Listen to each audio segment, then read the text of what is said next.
In the year 1823, deep within the misty hills of England, stood an ancient basilica the villagers called the Black Chapel.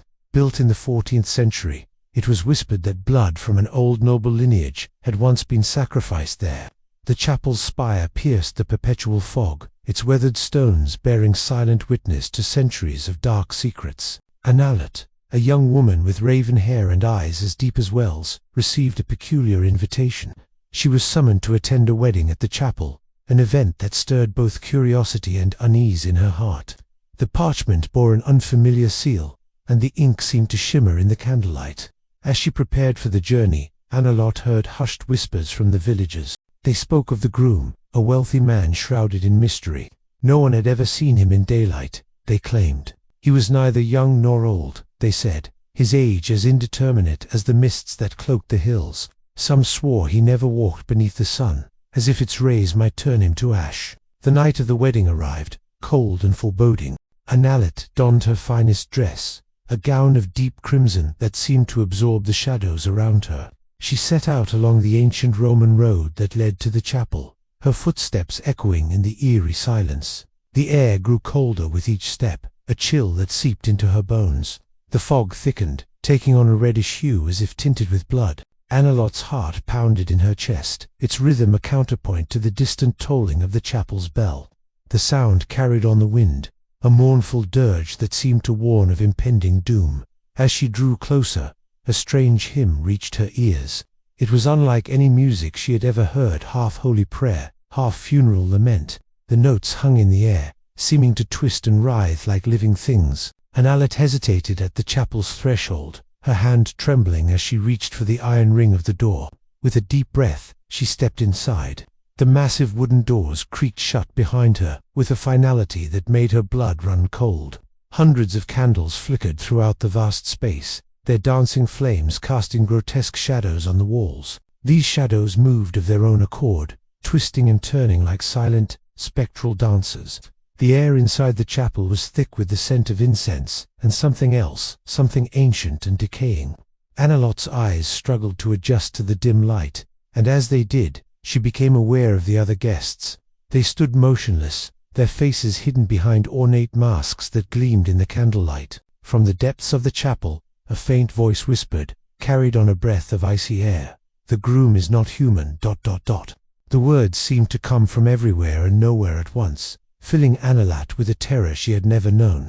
She froze, her eyes darting from masked figure to masked figure, searching for the source of the voice. Then, from the shadows near the altar, a figure emerged. It was draped in a black cloak so dark it seemed to absorb the light around it. Its face was hidden behind a mask more elaborate and terrifying than all the others. As the figure walked closer, Analet's terror grew, for she realized, with a horror that threatened to stop her heart, that the figure cast no shadow on the stone floor. It moved as if it were not quite of this world, its feet making no sound on the ancient stones. The wedding ceremony began, a mockery of the sacred rite. The officiator's voice was a dry rasp, like autumn leaves skittering across a grave. As he spoke, the church bell began to toll once more, each peal seeming to shake the very foundations of the earth. One by one, every guest began to fade, their forms dissolving into the air like smoke. Analot watched in mute horror as the chapel emptied, until only she and the mysterious groom remained. The candles flickered more violently now, as if buffeted by an unfelt wind. With agonizing slowness, the groom reached up to remove his mask. Analet wanted to run, to scream, to do anything but stand there and watch. But she was rooted to the spot, her body refusing to obey her desperate commands to flee. The mask fell away, and Analet's scream died in her throat. For what she saw was not a man's face, but a skull bleached white and ancient, with burning red eyes that glowed like embers in the sockets. Those eyes fixed upon her, and she felt the weight of centuries in that gaze. In a voice as cold as death itself, the skeletal groom spoke. "From this day forth, you are the bride of the Black Chapel. You will dwell with me, forever, in the kingdom of the dead." The words echoed through the chapel, each syllable a nail in the coffin of Analet's fate. As the final word faded, all the candles extinguished at once, as if snuffed out by an invisible hand. Darkness, absolute and impenetrable, swallowed Analet. She felt a cold hand grasp her own, its touch like ice against her skin. The last thing she heard was the tolling of the bell, growing fainter and fainter as she was drawn into the abyss.